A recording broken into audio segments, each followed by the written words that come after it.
Hello everyone, welcome to Samta Education Trust. This is Neelam, your mentor for English, and today we are going to discuss feelers, that is fill in the blanks, which is very important topic for all your upcoming exams. So बिना देरी किए शुरू करते हैं आज का session. And यहाँ पर आपको दिखाई दे रहा है इस सेंटेंस में एक ब्लैंक दिया हुआ है एंड इस ब्लैंक के अगेंस्ट यहाँ पर आपके पास 5 ऑप्शंस है. सो आपको बताना है कि ऐसा कौन सा ऑप्शन है जो कि इस ब्लैंक में ग्रामेटिकली एंड कंटेक्चुअली दोनों तरीके से सही फिट होगा. एंड राइट हैंड साइड में आपको यहाँ पर एक टाइमर भी दिखाई दे रहा है ताकि आप कोशिश करें इस क्वेश्चन को सॉल्व करने की विद इन 60 सेकेंड्स, मतलब कि 1 मिनट के अंदर आपको इस क्वेश्चन को सॉल्व करने की कोशिश करनी है. सो यहाँ पर टाइमर भी शुरू कर देते हैं. सो your time starts now.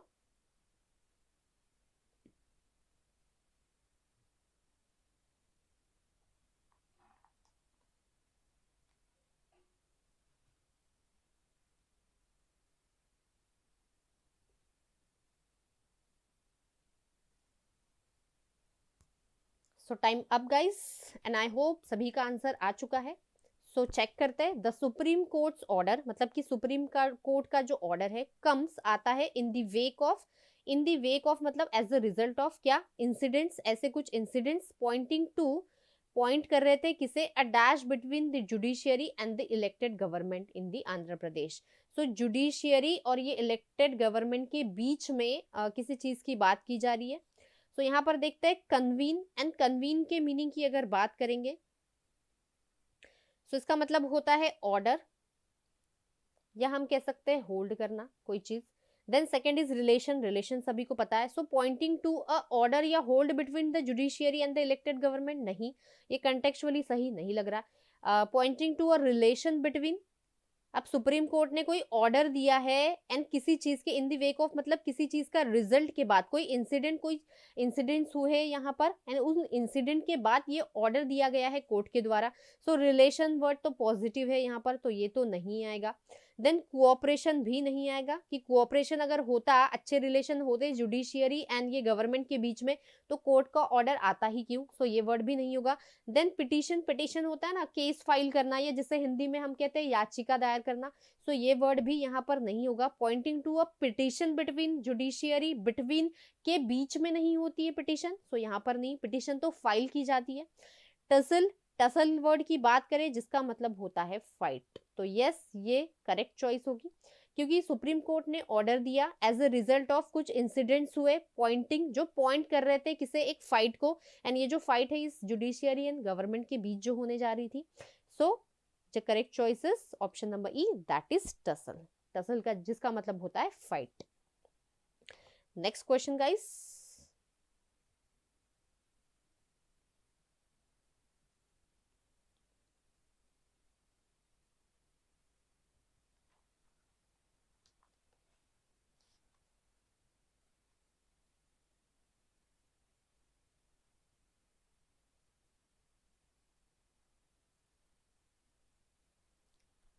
Let's check. The question of a constitutional breakdown, मतलब संवैधानिक ब्रेकडाउन मतलब फेल्यूर, और failure of the constitution machinery मतलब कॉन्स्टिट्यूशन सिस्टम का फेल्यूर इज डेल्ट विथ, इसे डील किया जाता है कैसे, अंडर द आर्टिकल 356, मतलब ये जो आर्टिकल है 356 इसके द्वारा डील किया जाता है ऑफ द कॉन्स्टिट्यूशन, संविधान का. हुज इवोकिंग मतलब होता है यूज, इसका जो यूज होता है comes under the dash of executive and not the judiciary, and जिसका जो यूज होता है वो किसके अंडर आता है, डैश के अंदर आता है ऑफ द एग्जीक्यूटिव, मतलब कि यहाँ पर एग्जीक्यूटिव उसे यूज कर सकता है एंड जुडिशियरी नहीं यूज कर सकती. मतलब एग्जीक्यूटिव को हिंदी में कहे तो कहते हैं कार्यपालिका एंड जुडिशियरी न्यायपालिका. सो ये जो है आर्टिकल 356 के अंतर्गत जो आता है ये किसके लिए आता है, कार्यपालिका के अंदर आता है, एंड ये चीज जुडिशियरी मतलब न्यायपालिका के लिए नहीं होती. सो यहाँ पर देखेंगे अंडर द नैरेटिव मतलब क्या होता है, स्टोरी, ये जिसे हम टेल कह सकते हैं. सो ये तो नहीं होगा. अंडर द सिक्वेले मतलब होता है रिजल्ट, एंड रिजल्ट स्पेशली कोई डिसीज के बाद जो रिजल्ट होता है, जो कंडीशन होती है उसे सिक्वेले कहते हैं. सो ये भी नहीं होगा. अंडर द प्रेरोगेटिव का मतलब होता है राइट, या जिसे हम विशेष अधिकार कहते हैं, या इसे हम एंटाइटलमेंट कहते हैं. एंटाइटलमेंट या विशेष अधिकार। सो ये जो कम्स, ये इवोकिंग, इसका जो यूज है एक विशेष प्रेरोगेटिव राइट के अंतर्गत आता है, किसकी, एग्जीक्यूटिव की, and not judiciary. So yes, ये बिल्कुल सही आंसर हो सकता है। एनविजन, एनविजन का मतलब यहाँ पर होता है किसी चीज को इमेजिन करना, imagine as a future possibility. So ये तो नहीं होगा। एंड रियल्म, रियल्म मतलब होता है प्रोविंस या टेरिटरी, या जिसे हम क्षेत्र कहते हैं। सो क्षेत्र तो भी नहीं होगा। So the correct choice would be option number C here. Next question.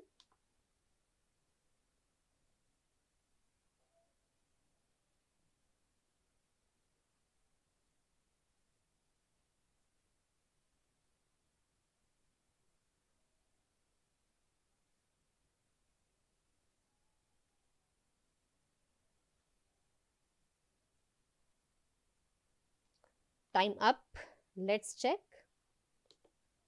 In SR Bommai case, SR Bommai case के बारे में बात की जा रही। अ 9 मेंबर बेंच, एक 9 मेंबर का बेंच, बेंच मतलब क्या होता है, ग्रुप ऑफ जजेस of the supreme court, supreme court के जजेस की बात की जा रही है। डैश द स्कोप, उन्होंने क्या किया, डैश किया स्कोप को। स्कोप मतलब कि उसमें क्या फ्यूचर है, क्या पॉसिबिलिटी है, किसकी, आर्टिकल 356 की।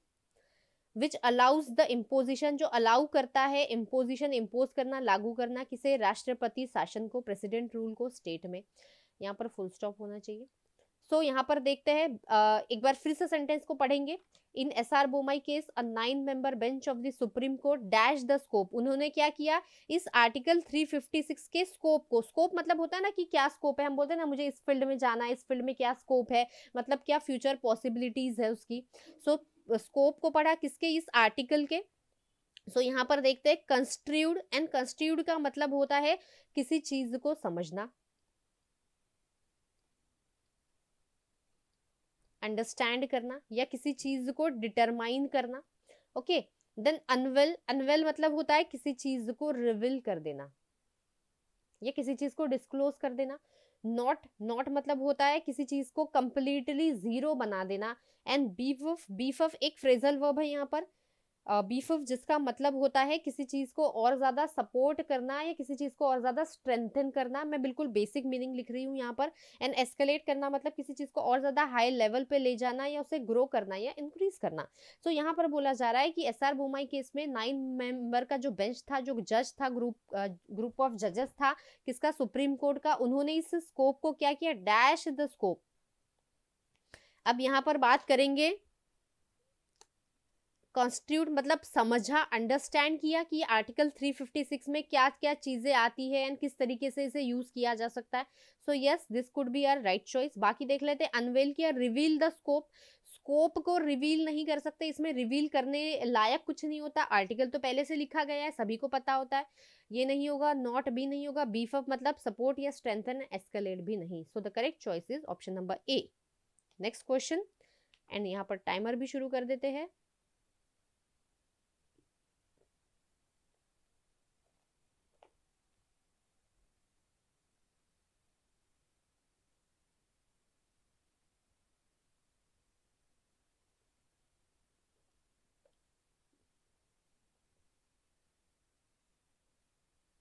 Time up, let's check. The top court's intervention, intervention मतलब होता है इंटरफियरेंस, कि टॉप कोर्ट ने इंटरफेयर किया, मस्ट बी वेलकम, एंड इसे वेलकम किया जाना चाहिए। मतलब इनका जो इंटरफियरेंस था कोर्ट का वो काफी अच्छा था, सही था, सही था ऐसा कह सकते। एज इट क्विकली, क्योंकि उसने क्विकली हॉल्ट कर दिया। हॉल्ट का मतलब क्या होता है, रोक दिया, स्टॉप, रोक लगा दी, उसे स्टॉप कर दिया। किसे, an dash adventure, an dash adventure. अब एडवेंचर यहाँ पर नाउन है, सो यहाँ पर जो वर्ड होगा वो एडजेक्टिव होगा। एंड हमने यहाँ पर देखा एन आया है, सो यहाँ पर जो वर्ड होगा वो कैसा होगा, वॉवेल साउंडिंग होगा। ओके, सो देखते हैं। And dash adventure by high court that might have required imposition of the president rule. So इसकी तो इतनी कोई हमें जरूरत नहीं है, यहाँ तक हमें समझ में आ गया। Halted and dash adventure. Elusive हमारे ऑप्शन में हो सकता है amend and amend adventure. Amend मतलब क्या होता है, किसी चीज को चेंज करना, अमेंड करना, चेंज करना। ये वर्ब तो नहीं आएगा, ये वर्ब है, ये एलिमिनेट हो जाता है। यहाँ पे हमें एडजेक्टिव चाहिए। कैसा, प्रूडेंट, एंड प्रूडेंट यहाँ पर देखेंगे ये जो है ये कॉन्सोनेंट साउंडिंग है, पी से आ रहा है। यहाँ पर वोवेल साउंडिंग वर्ड मतलब कि AEIOU का जो हिंदी प्रोनाउंसिएशन आता है उससे शुरू होने वाला वर्ड चाहिए, सो प्रूडेंट यहाँ एलिमिनेट हो जाएगा। वैसे प्रूडेंट का जो मीनिंग होता है ये होता है काफी वाइस, इंटेलिजेंट, या जिसे हम कह सकते हैं केयरफुल। सो ये तो नहीं होगा। टेन्यूअस भी यहाँ पर नहीं होगा क्योंकि ये वोवल साउंडिंग नहीं है। एंड टेन्यूअस का मतलब क्या होता है, काफी कम छोटा, काफी बहुत कम छोटा अमाउंट में, या काफी वीक। अनटेनेबल भी हो सकता है। अब हमने देखा ये थ्री, ये वर्ब होने की वजह से कैंसिल हो गया, ये कॉन्सोनेंट साउंडिंग होने की वजह से कैंसिल हो गए। तो हमारे पास हमने देखा एलिमिनेशन मेथड से ये थ्री ऑप्शंस तो यहाँ पर कैंसिल हो ही गए। अब हमारे पास दो बचे, एल्यूसिव एंड अनटेनेबल। सो बात करें इस एल्यूसिव वर्ड की, जिसका मतलब होता है difficult to understand, something which is very difficult to understand. Understand नहीं, rather I would call this as something which is difficult to achieve, जिसे हम अचीव नहीं कर पाए, या कह सकते हैं जिसे हम फाइंड ना कर पाए, उसे हम कहते हैं एल्यूसिव। सो यहाँ पर halted and elusive adventure. Adventure मतलब यहाँ पर वो एडवेंचर नहीं लेना, यहाँ पर एडवेंचर मतलब जो साहस था, हम साहस करना, मतलब ये जो इसने किया था, हाईकोर्ट ने किया था, साहस या दुस्साहस जिसे कहते हैं। सो दुस्साहस एल्यूसिव नहीं हो सकता, डिफिकल्ट टू अंडरस्टैंड या अचीव। अब ये इस वर्ड के भी मीनिंग को देख लेते हैं, तब हमें क्लियरली समझ में आ जाएगा कि यहाँ पर आने वाला वर्ड क्या होगा। एंड अनटेनेबल का मतलब यहाँ पर होता है जो कि इलॉजिकल था, जिसमें कोई लॉजिक नहीं था, या ये कह सकते हैं कि काफी बेतुका था, काफी एब्सर्ड था, या काफी सेंसलेस। सो यहाँ पर एक वर्ड ऐसा है जिसका मतलब होता है कि जिसे अचीव समझ नहीं कर सकते या अचीव नहीं कर सकते, एंड दूसरा इलॉजिकल एंड एब्सर्ड। सो यहाँ पर बोला जा रहा है कि ये जो टॉप कोर्ट था, इसने क्या किया, इंटरफेरेंस किया। ये काफी अच्छा था क्योंकि टॉप कोर्ट ने किया क्या था, क्विकली हॉल्ट कर दिया था, रोक दिया था ऐसा दुस्साहस जो किसने किया था, हाईकोर्ट द्वारा किया गया था, जिसके वजह से यहाँ पर ये जो प्रेसिडेंट रूल है, मतलब राष्ट्रपति शासन को लाने की जरूरत पड़ गई होती थी। सो ये काफी एडवेंचर जो दुस्साहस था, ये काफी कैसा था, इलॉजिकल था, एब्सर्ड या सेंसलेस था, काफी बेतुका था, ना कि difficult to understand. So the correct choice would be option number E. Next question guys, and यहाँ पर टाइमर भी शुरू कर देते हैं, start.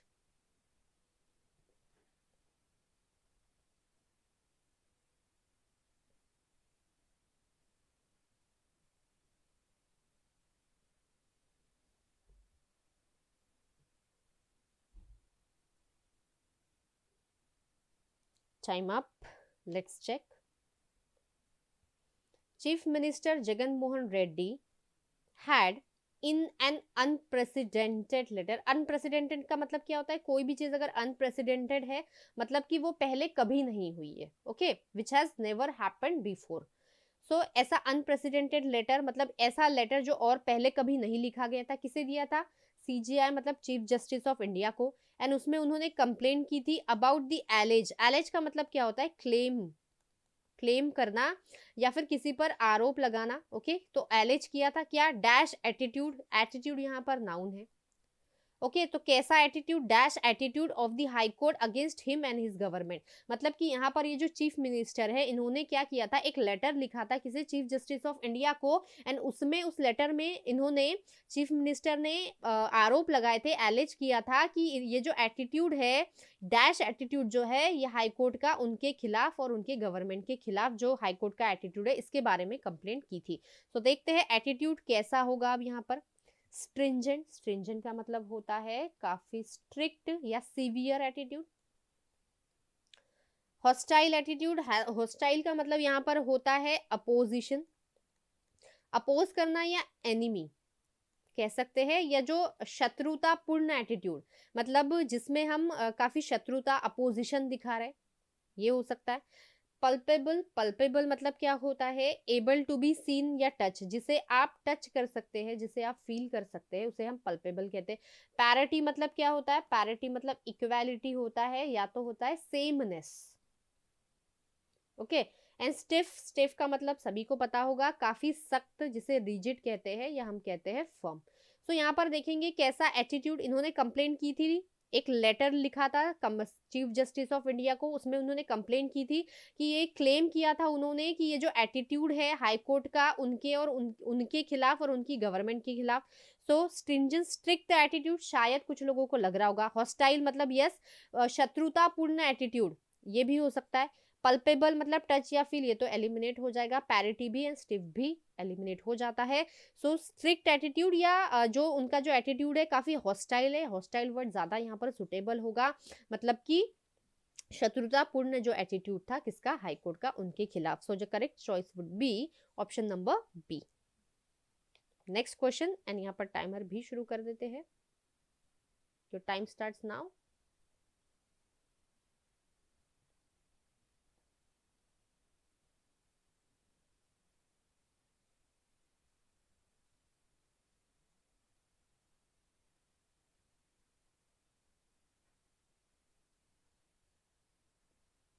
Time up, let's check.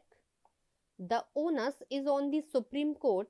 Onus का मतलब होता है रेस्पॉन्सिबिलिटी। अब जो जिम्मेदारी है वो किस पर है, सुप्रीम कोर्ट पर है।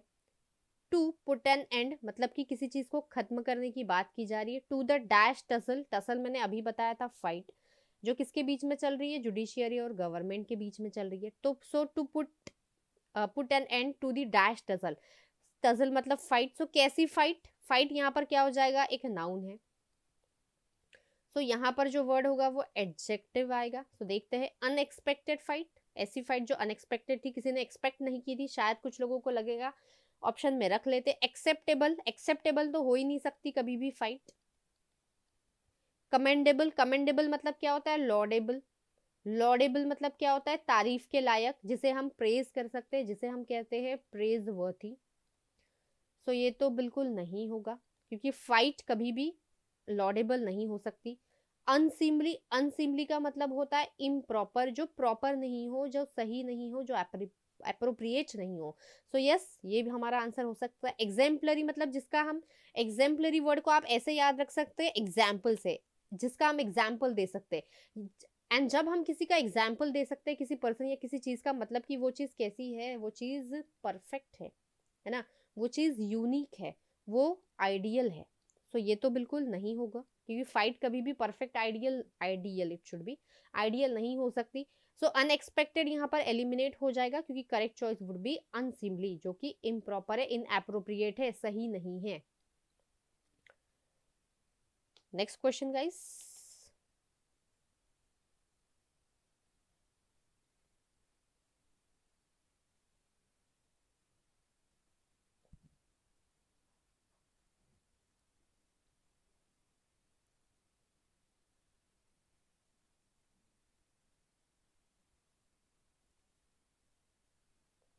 Let's check.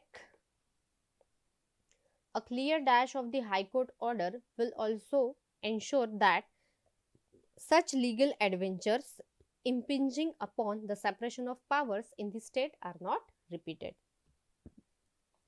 So यहाँ पर देखते हैं, a clear dash of high court order, high Court के ऑर्डर को कुछ कर दिया गया, क्लियरली कुछ कर दिया गया है, जिससे हमें इंश्योर हो रहा है, अश्योरिटी मिल रही है कि ऐसे लीगल एडवेंचर्स, लीगल एडवेंचर मतलब कि साहस या दुस्साहस, इम्पिंजिंग अपॉन एक फ्रेजल वर्ब है, इसका मतलब होता है to have bad effect on something, जिसका बुरा असर पड़ रहा है किस पर, ये पावर्स के सेपरेशन पर। सो यहाँ पर इस हाई कोर्ट के ऑर्डर को क्या कर दिया गया होगा, रद्द ही कर दिया गया, हॉल्ट कर दिया गया होगा, स्टॉप कर दिया गया होगा, क्योंकि ये जो हाई कोर्ट का ऑर्डर था ये कैसा बोला जा रहा है, ये लीगल एडवेंचर ऐसा है, ऐसा दुस्साहस है जिसका खराब असर पड़ता है पावर के सेपरेशन पर। ओके, सो देखते हैं प्री ऑक्यूपेशन। प्री ऑक्यूपेशन का मतलब होता है कि इसे हम कहते हैं ना ऑब्सेशन। ऑब्सेशन सुना होगा, मतलब कि कोई चीज हमेशा दिन रात दिमाग में वही चीज चलती है, उसी चीज का टेंशन चलता है, उसे हम कहते हैं प्री ऑक्यूपाइड या pre occupation. So a clear pre occupation, high Court के ऑर्डर को रद्द, स्टॉप करने की, रद्द करने की, हॉल्ट करने की, इस तरीके की बात की जाएगी, या उसे खत्म कर दिया। सो pre occupation would be the incorrect choice. Position, position मतलब क्या होता है, ओनरशिप या अधिकार। सो ये वर्ड तो बिल्कुल यहाँ पर इनएप्रोप्रिएट है। Then next is nullification. Nullification का मतलब होता है इनवैलिडेट कर देना किसी चीज को, मतलब कि उसे वैलिडेशन ही नहीं देना, ओके, उसे लीगली एक्सेप्ट ही ना करना, इनवैलिड कर देना। सो इनवैलिडेट करना, यस, इनवैलिडेट हो सकता है, इनवैलिडेट कर दिया इस हाई कोर्ट के ऑर्डर को, yes this could be our correct choice. Compulsion, compulsory कर देना, ये तो गलत हो जाएगा। प्रोक्लामेशन, प्रोक्लामेशन का मतलब यहाँ पर होता है जिसे हम कहते हैं अनाउंसमेंट, अनाउंस करना, या हिंदी में इसे कहते हैं हम घोषणा करना किसी चीज की, अनाउंस करना, घोषणा करना। सो ये भी यहाँ पर एलिमिनेट हो जाता है। So the correct choice would be option number C, that is nullification. Next question guys, and timer भी शुरू कर देते हैं यहाँ पर। So your time starts now.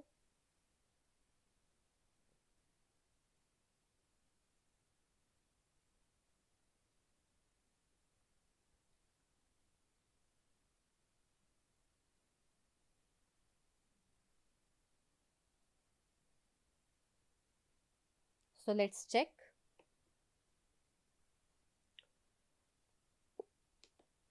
The report of the parliamentary standing committee, मतलब ये जो पार्लियामेंट्री स्टैंडिंग कमेटी की जो रिपोर्ट थी किस पर थी? ऑन होम अफेयर्स पर, होम अफेयर्स पर जो थी। कॉलिंग डैश, कॉल कर रही थी, a dash a comprehensive public health act, जो कि कॉल कर रही थी एक कॉम्प्रिहेंसिव पब्लिक हेल्थ एक्ट को as a response, response to the extreme stress, जो एक्सट्रीम स्ट्रेस हुआ था कॉज्ड बाय किसके द्वारा? कोविड-19 के द्वारा। सो यहाँ पर ये जो रिपोर्ट थी इनके द्वारा ये कॉल कर रही थी। अब देखेंगे यहाँ पर कॉल फॉर, कॉल इन। अब यहाँ पर ये ना इस कॉल को आपको फ्रेजल वर्ब की तरह, जैसे कॉल फॉर, कॉल इन, इस तरीके से जो फ्रेजल वर्ब्स होते हैं ना वैसा यहाँ पर यूज है इसका। सो कॉलिंग फॉर, एंड अगर कॉल के साथ अगर आप यहाँ पर फॉर लगा देते हैं तो कॉल फॉर का मतलब क्या होता है? कॉल फॉर मतलब डिमांड, या हम कह सकते हैं रिक्वायर, या हम कह सकते हैं नीड। ओके, अगर कॉल के साथ, यहाँ पर मैं कॉल लिख देती हूँ, कॉल के साथ जब इन लगाया जाता है, एंड कॉल इन का मतलब होता है make a phone call, so phone call करना। कॉल के साथ जब ऑन लग जाता है, एंड कॉल ऑन मतलब होता है फॉर्मली जब हम रिक्वेस्ट करते हैं या किसी को इनवाइट करते हैं, उसका मतलब होता है ये call on and call upon होता है ना, ये दोनों सेम होता है, रिक्वेस्ट या फिर हम करेंगे किसी को इनवाइट करना फॉर्मली। ओके, फॉर्मली रिक्वेस्ट और invite someone is called as call on या कॉल अपॉन कह सकते हैं, जिसे ये दोनों का मीनिंग ऑलमोस्ट सेम ही होता है। देन नेक्स्ट इज कॉल के साथ जब अप लग जाता है, एंड कॉल अप का मतलब होता है कि इसे हम समन कहते हैं। समन मतलब क्या होता है? ऑर्डर। और स्पेशली ये किसका ऑर्डर होता है? ये मिलिट्री का जो ऑर्डर आता है ना, मिलिट्री का रिक्रूटमेंट होता है, जब ऑर्डर आता है कि यस आपको ये इसे ज्वाइन करना है इस तरीके से, उसे, या किसी सर्विस का कॉल आता है उसे हम कहते हैं कॉल अप। सो यहाँ पर बोला जा रहा है कि ये जो रिपोर्ट थी ना, ये रिपोर्ट क्या कर रही थी? डिमांड कर रही थी एक कॉम्प्रिहेंसिव पब्लिक हेल्थ एक्ट को, कि ये एक एक्ट बनाई जाए। क्यों? क्योंकि ये जो एक्सट्रीम स्ट्रेस हुआ था ना उसके रिजल्ट, मतलब एज ए रेस्पॉन्स, की रेस्पॉन्स किसका?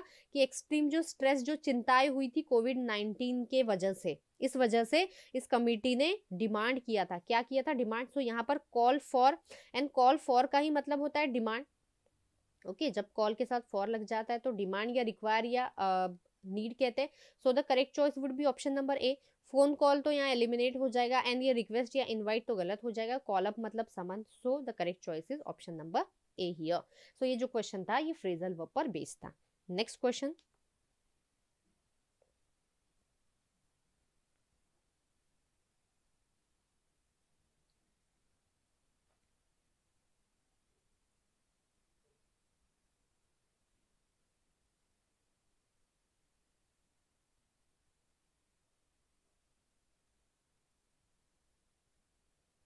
Let's check. The panel has called for an, and यहाँ पर देखेंगे आप, आपको ये एन दिख गया है, मतलब कि वर्ड जो होगा ये वोवेल साउंडिंग ही होगा। Okay, an dash law, law कैसा होगा? डैश होगा। सो यहाँ पर ये नाउन है, सो यहाँ पर ये एडजेक्टिव ही आएगा जो कि वोवेल साउंडिंग एडजेक्टिव होगा। That will curb profiteering during such crisis, जो प्रॉफिटियरिंग, जो प्रॉफिट होता है उसे कर्ब कर देगा, रोक देगा, जो इस ऐसे क्राइसिस के दौरान जो होता है। एंड प्रोवाइड रोबस्ट, रोबस्ट मतलब strong cashless health insurance, and जो प्रोवाइड करेगा एक स्ट्रॉन्ग कैशलेस हेल्थ इंश्योरेंस को। So the panel has called किया था, डिमांड किया था, एंड डैश लॉ, कैसा law, effective law, an effective, yes ये वॉवल साउंडिंग तो है, शायद हो सकता है, एन ओमनी बस लॉ। अब अगर बात करें इस ओमनी बस की, तो ओमनी बस का मतलब क्या होता है, ओमनी मतलब होता है मैनी, ओके, एंड ओमनी बस से रिलेटेड नहीं है यहाँ पर, ये ओमनी बस भी होता है ऐसी बस जो बहुत सारे अलग अलग टाइप के पैसेंजर्स या अलग अलग फैसिलिटीज होती है, लेकिन ओमनी बस का ये भी मतलब होता है कि डीलिंग विथ न्यूमरस प्रोजेक्ट्स या ऑब्जेक्ट्स या एट वंस, मतलब एक साथ अलग अलग न्यूमरस चीजों को डील करना, इसे हम कहते हैं numerous, okay, dealing with numerous projects कह सकते हैं, या कह सकते हैं ऑब्जेक्ट्स, या कह सकते हैं समथिंग, मतलब किसी भी चीज को एट वंस, कि एक साथ में बहुत सारी चीजों को जो डील करता है उसे भी हम ओमनीबस कहते हैं। सो ये एक एडजेक्टिव है, ये भी हो सकता है, एंड ये वॉवल साउंडिंग। स्टैग्नेंट तो वॉवल साउंडिंग है ही नहीं, पहले एलिमिनेट कर देंगे। बायलेटरल बी से साउंड कर रहा है, बी से ब से, वॉवल साउंडिंग नहीं है। सिग्नल भी वॉवल साउंडिंग नहीं है, सारे के सारे यहाँ पर एलिमिनेट हो जाते हैं। सो एलिमिनेशन मेथड से कितना ईजी हो गया इस क्वेश्चन को सॉल्व करना, क्योंकि यहाँ पर एन था, इस वजह से यहाँ वॉवल साउंडिंग वर्ड आएगा, जो कि या तो इफेक्टिव या तो ओमनीबस। सो इफेक्टिव लॉ जो कर्ब करेगा प्रॉफिटियरिंग ड्यूरिंग सच क्राइसिस, कि क्राइसिस में जो प्रॉफिटियरिंग, जो प्रॉफिट कमाते हैं लोग, उसे कम कर देगा, एंड ये भी प्रोवाइड करेगा रोबस्ट, मतलब ये भी चीज कर लेगा, ये भी चीज कर लेगा, मतलब कि सारी बहुत सारी चीजों को एक साथ डील करेगा ना। So omnibus would be the correct choice ना। इफेक्टिव तो यहाँ पर एलिमिनेट हो जाता है। आई होप आपको समझ में आ गया है। नेक्स्ट क्वेश्चन देखते हैं, and your time starts now.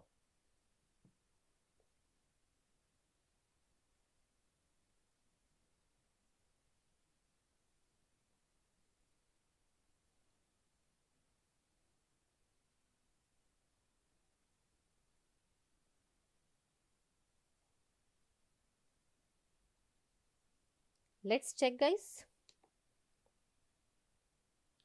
Among the committee's observation is the absence of insurance cover for many and oversight on hospital to ensure that patients are not dashed in crisis such as COVID-19. So among the committee's observation, committee ने बहुत सारे observations किए थे, okay, among किया है, among use किया है, मतलब दो से ज्यादा, मतलब बहुत सारे ऑब्जर्वेशन कमिटी ने किए थे।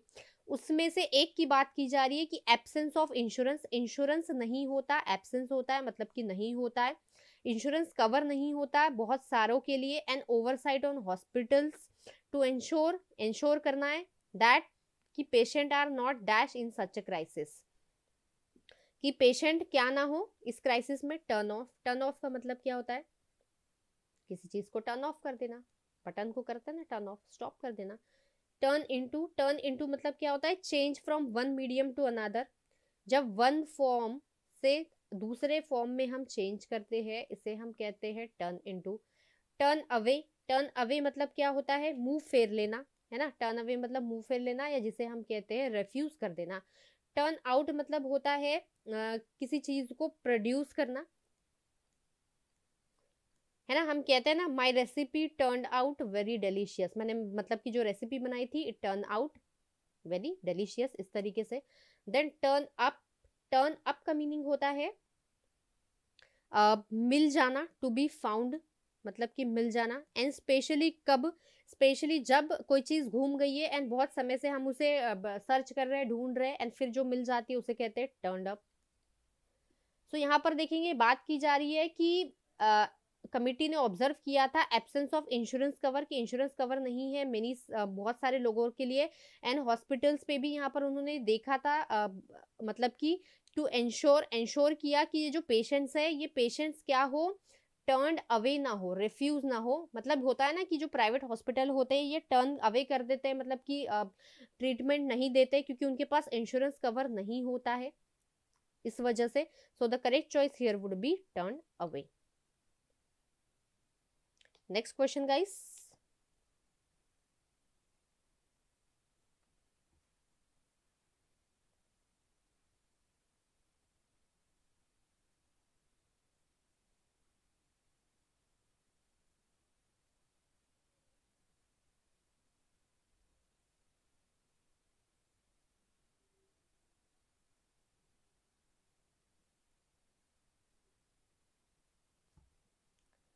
Let's check.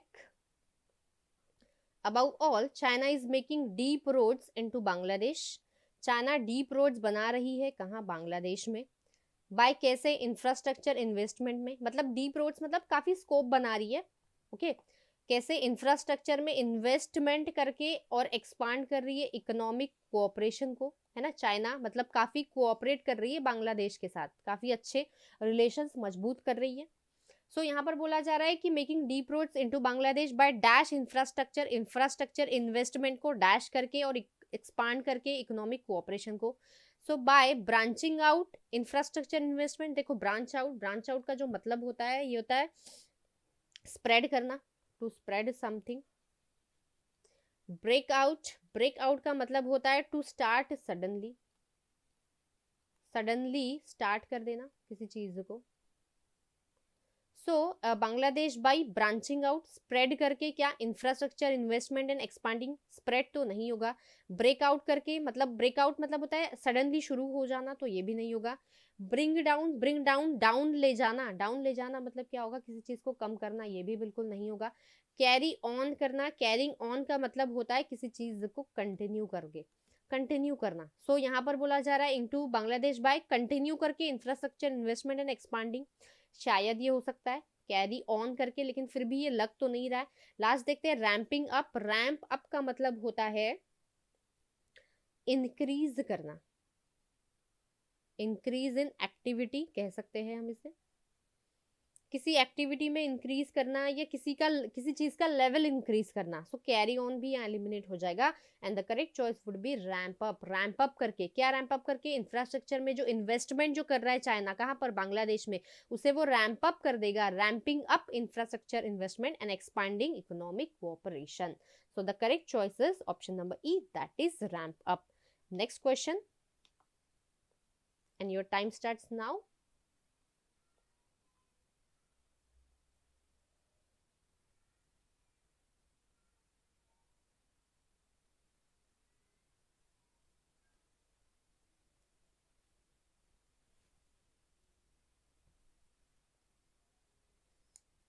Let's check. It is imperative for India. Imperative मतलब इंपॉर्टेंट. फॉर इंडिया, इंडिया के लिए टू डैश टाइज मतलब क्या है? रिलेशन. जो भी रिलेशन है उन्हें क्या करे? With all weather friend. And there may not be a better time to do so when Bangladesh is to celebrate golden jubilee. मतलब बांग्लादेश के साथ ये रिलेशंस को मजबूत करने की बात की जा रही है. सो यहाँ टाइज रिलेशंस है. अब यहाँ देखेंगे फर्स्ट वर्ड है एंटेल देयर टाइज. एंटेल का मतलब होता है जिसे हम कह सकते हैं रिक्वायर या demand. So demand ties, relation को डिमांड करना नहीं. अंडरमाइन का मतलब होता है डिस्ट्रॉय करना, बिल्कुल भी नहीं. यहाँ तो कोई पॉजिटिव वर्ड आएगा क्योंकि इंडिया के रिलेशंस बांग्लादेश से मजबूत करने की बात की जा रही है. सो ये भी यहाँ हो जाएगा. क्रिपल करना, एंड क्रिपल मतलब अगेन होता है कॉज डैमेज कॉज करना, मतलब कि कहीं पर वही डिस्ट्रॉय करना, इसी का ही सिनोनिम हो सकता है. रिटेन करना, एंड रिटेन मतलब क्या होता है? किसी चीज को मेंटेन करना या कंटिन्यू करना. So it is imperative for India to retain ties with all the weather friend. Yes हो सकता है. एंड नेक्स्ट इज बोल्स्टर मतलब यहाँ पर क्या होता है? बोल्स्टर का मीनिंग होता है स्ट्रेंथन करना और ज्यादा मजबूत करना. सो बात तो यही की जा रही है ना कि इंडिया के रिलेशंस बांग्लादेश से क्या होनी चाहिए? और ज्यादा मजबूत होनी चाहिए, करने चाहिए. सो the correct choice would be option number E, and यहाँ पर ये डी भी एलिमिनेट हो जाता है. So guys, thank you very much. My name is Neelam. This was all about today's session. Thank you very much.